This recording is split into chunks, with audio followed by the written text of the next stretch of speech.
नमस्कार, आदाब, सत श्री अकाल, जय भीम, जोहार। मेरा नाम है नवीन कुमार।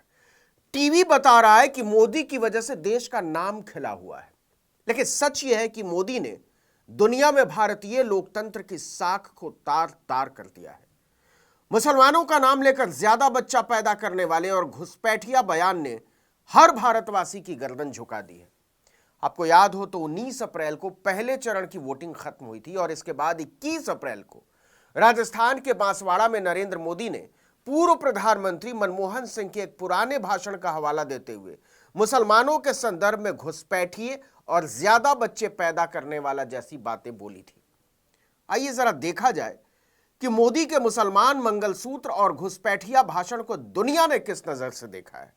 सम्मान की नजर से देखा है या शक की नजर से? और अगर शक की नजर से देखा है तो सोचिएगा इसका जिम्मेदार और कसूरवार कौन है। आपको पता ही होगा, कांग्रेस ने चुनाव आयोग को दी गई अपनी शिकायत में कहा है कि प्रधानमंत्री देश में नफरत के बीज बो रहे हैं। तो क्या दुनिया भी ऐसा ही मानती है या फिर इसको गलत मानती है?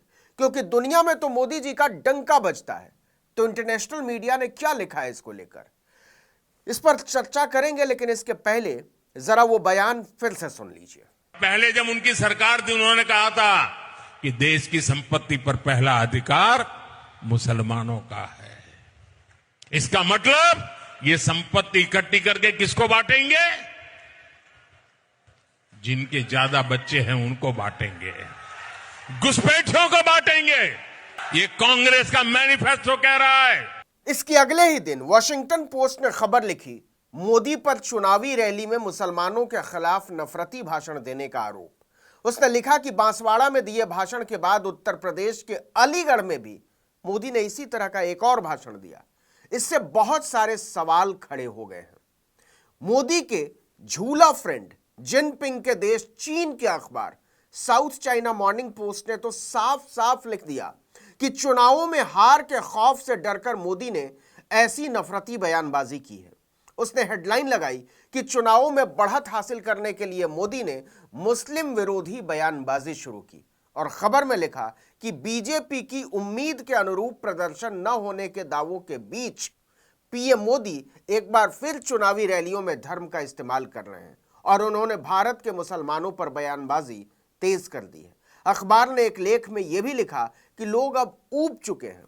हिंदू मुसलमान का मुद्दा अब जमीन पर ज्यादा असर नहीं दिखा रहा है और यह भी कि मुसलमानों के खिलाफ सांप्रदायिक नफरती भावनाओं को भड़काने के मामले में मोदी आदतन दोषी है, यह लिखा है अखबार ने। वहीं टाइम मैगजीन ने लिखा कि भारत की आबादी 144 करोड़ है और मोदी की बीजेपी की आलोचना मुसलमान समुदाय को बाहर से आए विदेशियों के रूप में देखने के लिए होती रही है। आलोचक कहते हैं कि मोदी की टिप्पणी का आधार विभाजनकारी हिंदू राष्ट्रवाद है, जिसके तार सत्ताधारी बीजेपी से जुड़े हैं। तो आप ही बताइए, भारतीय लोकतंत्र के बारे में इस तरह की चर्चाओं से भारत का नाम रोशन हो रहा है या फिर यह देश की बेइज्जती है? खैर, न्यूयॉर्क टाइम्स ने मोदी के मंगलसूत्र और मुसलमान बयान पर 22 की बजाय 23 अप्रैल को एक बड़ी रिपोर्ट छापी। एनवाईटी ने शीर्षक लगाया, मोदी ने भारत के मुसलमानों को घुसपैठिया क्यों कहा। न्यूयॉर्क टाइम्स ने मोदी की धज्जी उड़ाते हुए लिखा कि वो अपनी सत्ता को निष्कंटक मानते हुए खुद को विश्व नेता के तौर पर पेश कर रहे थे। ऐसा करके वो पार्टी की विभाजनकारी नीतियों से खुद को अभी तक अलग रखे हुए थे।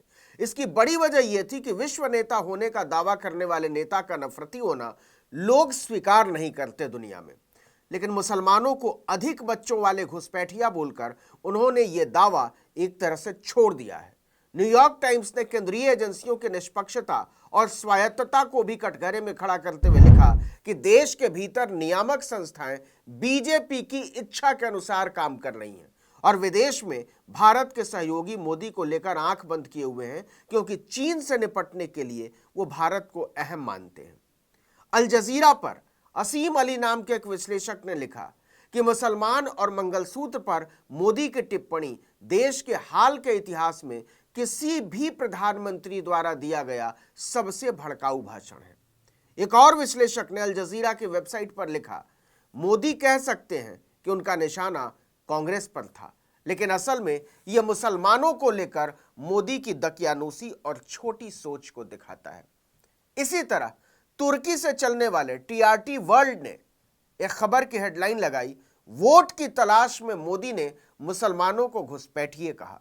दक्षिणपंथी पार्टी के प्रवक्ता ने उनकी टिप्पणी का बचाव करते हुए कहा कि उन्होंने वही कहा जो सही है।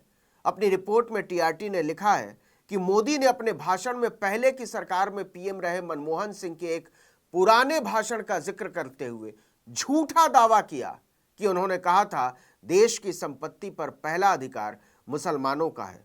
और तो और टीआरटी ने यहां तक लिख दिया कि सितंबर 1950 में जन्मे मोदी अपने 6 भाई बहनों में तीसरे हैं। इसके बाद भी उनकी सत्ताधारी बीजेपी यह गलत दावा करती रही है कि मुसलमानों में बच्चा पैदा करने की दर अधिक है। अब आप ही बताइए, इसके बाद क्या बच जाता है? इससे किसका नाम रोशन हो रहा है, खिल रहा है? भारत का, मोदी का, या भारत के लोगों का? सही जवाब आप सबसे बेहतर जानते हैं। लेकिन क्या इससे भाजपा या खुद मोदी को फर्क पड़ता होगा? सवाल ही नहीं। अमेरिका में मुसलमानों के अधिकारों के लिए काम करने वाले समूह council of American Islamic relations यानी CAIR ने मोदी के भाषण के बाद अमेरिकी राष्ट्रपति जो बाइडेन से गुजारिश की है कि मुसलमानों और अल्पसंख्यक समूहों के साथ सुनियोजित तरीके से हो रहे व्यवहार के लिए भारत को कंट्री ऑफ पर्टिकुलर कंसर्न यानी चिंताजनक देशों की सूची में शामिल किया जाए। CAIR ने याद दिलाया है कि साल 2002 में हुए गुजरात दंगों के दौरान वहां नरेंद्र मोदी की सरकार थी। बाद में 2005 में अमेरिका ने उनके देश में एंट्री लेने पर रोक लगा दी थी। ये वही मोदी हैं जिनको अमेरिका ने आने से भी रोक दिया था। वहीं टाइम मैगजीन ने research group India hate lab के आंकड़े भी सामने रखे हैं। उसने भारत के धार्मिक अल्पसंख्यकों के खिलाफ नफरती सोच का कच्चा चिट्ठा सामने रखा है। इस रिपोर्ट के अनुसार साल 2023 में देश में इस तरह के 668 मामले दर्ज किए गए थे नफरत के। इनमें से 255 मामले 2023 के पहले 6 महीनों में सामने आए थे, लेकिन साल के अगले 6 महीनों में इस तरह के 413 मामले सामने आए, जो कि पहले के 6 महीनों के मुकाबले 63% ज्यादा थे। मतलब जैसे जैसे चुनाव नजदीक आता गया, नफरत के मामले बढ़ते गए। अमेरिका के इंस्टीट्यूट ऑफ पीस के दक्षिण एशिया कार्यक्रम के संयोजक डेनियल मार्क ने कहा कि मोदी जानते हैं कि इस तरह की टिप्पणियों से उनका कुछ नहीं बिगड़ने वाला, वरना वो इस तरह की बात कभी नहीं करते। न्यूयॉर्क टाइम्स ने 100 साल पीछे पलटते हुए लिखा है कि 1925 में बने राष्ट्रीय स्वयंसेवक संघ का मिशन भारत हिंदू राष्ट्र बनाना था। राजनीति में आने से पहले मोदी कोई दशक भर तक इसी संघ का हिस्सा रहे थे। विभाजन के वक्त 2 राष्ट्र बनने को लेकर बनी सहमति को यह संगठन देशद्रोह मानता है। अब आप खुद ही तय कर लीजिए कि मोदी का जो घुसपैठिया और ज्यादा बच्चा पैदा करने वाला महान भाषण है, उससे दुनिया में भारत की छवि चमकी है, या फिर एक लोकतांत्रिक देश के तौर पर हमारी इज्जत को मोदी ने दांव पर लगा दिया है। इस वीडियो में इतना ही, लेकिन अगर आपने आर्टिकल 19 इंडिया को अब तक सब्सक्राइब नहीं किया तो फौरन कीजिए, बेल आइकॉन दबाइए, घंटी जैसी आकृति लाइक कीजिए और कमेंट करके बताइए हमारा वीडियो आपको कैसा लगा। हमारा ट्विटर हैंडल है article19_India और मेरा ट्विटर हैंडल नवीन जर्नलिस्ट। नमस्कार।